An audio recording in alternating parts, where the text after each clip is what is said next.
అందరికీ నమస్కారం. ముందుగా ఈ వీడియోకి ఒక లైక్ కొట్టి ప్రతి ఒక్కరూ జై శ్రీరామ్ అని కామెంట్ చేయండి. శ్రావణ మాసం ప్రారంభమైంది. విశేషంగా శ్రావణ శుక్రవారాల్లో ప్రతి ఒక్కరూ అమ్మవారిని పూజిస్తారు. ఈ శ్రావణ మాసంలో చేసే పూజలకు రెట్టింపు పుణ్య ఫలితం లభిస్తుంది. శ్రావణ మాసంలో దీపారాధన చేసేటప్పుడు కొన్ని నైవేద్యాలను అమ్మవారికి సమర్పిస్తే ఇక మీ ఇల్లంతా సిరి సంపదలతో నిండిపోతుంది. అదేవిధంగా కొన్ని పుష్పాలతో అమ్మవారిని పూజిస్తే కోరిన కోరికలన్నీ వెంటనే నెరవేరుతాయి. కాబట్టి ఈ శక్తివంతమైన శ్రావణ మాసంలో అమ్మవారిని పూజించేటప్పుడు ఎలాంటి నైవేద్యాలను సమర్పించాలి, అలాగే ఎలాంటి పూలతో అమ్మవారిని పూజించాలో ఈ వీడియోలో తెలుసుకుందాం. ముందుగా ఈ వీడియోకి ఒక లైక్ కొట్టి ప్రతి ఒక్కరూ జై శ్రీరామ్ అని కామెంట్ చేయండి. ఈ శ్రావణ మాసంలో అమ్మవారికి సమర్పించాల్సిన నైవేద్యాల గురించి నేరుగా లలితా సహస్రంలోనే ఉన్నాయి. శ్రావణ మాసంలో అమ్మవారిని పూజించిన వారికి సకల సంపదలు అలాగే సౌభాగ్యాలు వరిస్తాయి.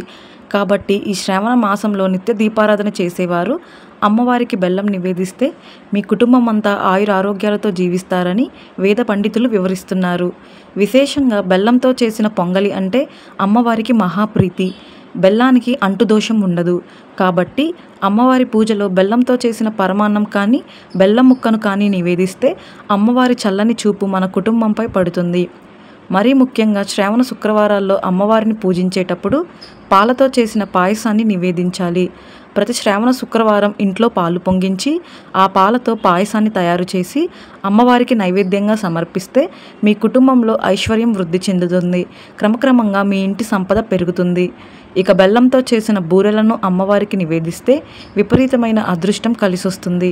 మీ ఇంట్లో శుభకార్యాలు జరుగుతాయి. అలాగే గారెలను నైవేద్యంగా సమర్పిస్తే రుణ బాధలు తొలగిపోతాయి. కాబట్టి ఆర్థిక సమస్యలతో బాధపడేవారు, అలాగే అప్పుల సమస్యలతో ఇబ్బంది పడేవారు మినపప్పుతో చేసిన గారెలను అమ్మవారికి నివేదించండి. ఆర్థిక సమస్యలన్నీ తొలగిపోతాయి. అదేవిధంగా తెల్లటి అన్నాన్ని ఇష్టపడే తల్లి ఆ లక్ష్మీదేవి. తెల్లటి అన్నం అంటే కొబ్బరి అన్నం అని అర్థం. అమ్మవారి పూజలో కొబ్బరి అన్నాన్ని నివేదిస్తే మనం తెలియక చేసిన పాపాలన్నీ తొలగిపోయి ఆ అమ్మవారి అనుగ్రహం మన కుటుంబంపై ఎల్లవేళలా ఉంటుంది. దీర్ఘకాలిక అనారోగ్య సమస్యలతో బాధపడేవారు బెల్లం పానకాన్ని తయారు చేసి అమ్మవారి పూజలో నైవేద్యంగా సమర్పించండి. తద్వారా మంచి ఆరోగ్యం లభిస్తుంది. మీ కుటుంబం అంతా ఆయురారోగ్యాలతో జీవిస్తారు. అలాగే వడపప్పును నైవేద్యంగా సమర్పిస్తే కోరిన కోరికలన్నీ త్వరగా నెరవేరుతాయి. ఇక వివాహ ప్రయత్నాలు చేసేవారు, ఉద్యోగం కోసం ఎదురు చూసేవారు అమ్మవారికి నైవేద్యంగా దోసెలు సమర్పించండి. బియ్యపిండితో చేసిన దోసెలను అమ్మవారికి నివేదిస్తే వివాహం కాని వారికి మంచి సంబంధాలు కుదురుతాయి. అలాగే ఉద్యోగ ప్రయత్నాలు చేసేవారికి మంచి ఉద్యోగం లభిస్తుంది. వ్యాపారంలో అధిక లాభాలు రావాలంటే, అలాగే ఉద్యోగం చేసేవారికి ప్రమోషన్లు రావాలంటే అమ్మవారికి రవ్వ కేసరిని నివేదించండి. అలాగే పెసరపప్పును నానబెట్టి అందులో కాస్త బెల్లం కలిపి అమ్మవారికి నివేదించాలి.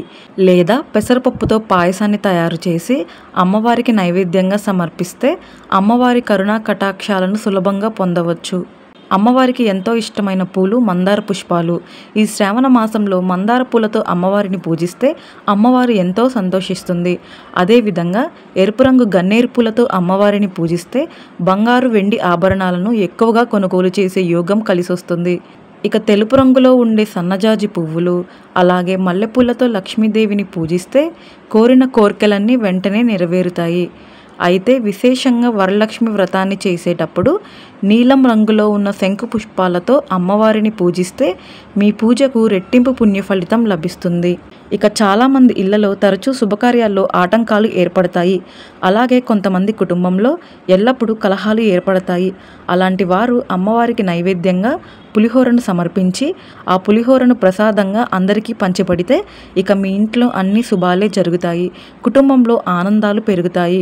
అమ్మవారికి అత్యంత ఇష్టమైన నైవేద్యాలలో దద్దోజనం ఒకటి. దద్దోజనాన్ని అమ్మవారికి నైవేద్యంగా సమర్పిస్తే మీకు మీ కుటుంబానికి సకల ఐశ్వర్యాలు కలుగుతాయి. అదేవిధంగా నానబెట్టిన శనగలు, కొబ్బరికాయ, అరటిపండ్లు, దానిమ్మ పండ్లు ఇలాంటి నైవేద్యాలను అమ్మవారికి సమర్పిస్తే కోరిన కోరికలన్నీ త్వరగా నెరవేరుతాయి.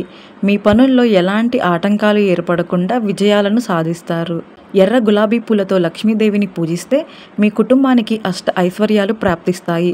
ఇక మానసిక ప్రశాంతతను కోరుకునేవారు తెలుపు రంగు గులాబీ పూలతో అమ్మవారిని పూజించండి. అలాగే చామంతి పూలతో అమ్మవారిని పూజిస్తే మీ కుటుంబంలో ఎలాంటి సమస్యలు ఏర్పడకుండా అమ్మవారు మీ కుటుంబాన్ని రక్షిస్తుంది. ఈ శ్రావణ మాసంలో చేసే పూజలకు అలాగే దాన ధర్మాలకు కొన్ని వేల రెట్లు అధికంగా పుణ్య ఫలితాన్ని పొందవచ్చు. ఒక్క శ్రావణ శుక్రవారమే కాకుండా ఈ నెలలో వచ్చే ప్రతి శ్రావణ మంగళవారం నాడు గౌరీదేవిని పూజించాలి. అలాగే ప్రతి శ్రావణ సోమవారం నాడు శివుడికి అభిషేకం చేయాలి. ఇక ప్రతి శనివారం తప్పనిసరిగా ఇంట్లో పిండి దీపాలు వెలిగించి వెంకటేశ్వర స్వామిని పూజించాలి. అలాగే పారిజాత పూలతో అమ్మవారిని పూజిస్తే స్వర్గలోక ప్రాప్తి కలుగుతుందని నమ్మకం. తులసి దళాలంటే విష్ణుమూర్తికి ప్రీతికరమైనవి కాబట్టి విష్ణుమూర్తికి ఇష్టమైన తులసి దళాలతో అమ్మవారిని పూజిస్తే లక్ష్మీనారాయణుల ఆశీర్వాదం సంపూర్ణంగా లభిస్తుంది. అలాగే ఈ శ్రావణ మాసం నెల రోజులు తప్పనిసరిగా తులసి కోటను పూజించాలి. ప్రతినిత్యం తులసి కోటలో దీపం వెలిగించి తులసి కోటకు ప్రదక్షిణాలు చేస్తే ఈ సంవత్సరానికి సరిపడ ఐశ్వర్యం మీ ఇంటికి చేకూరుతుంది.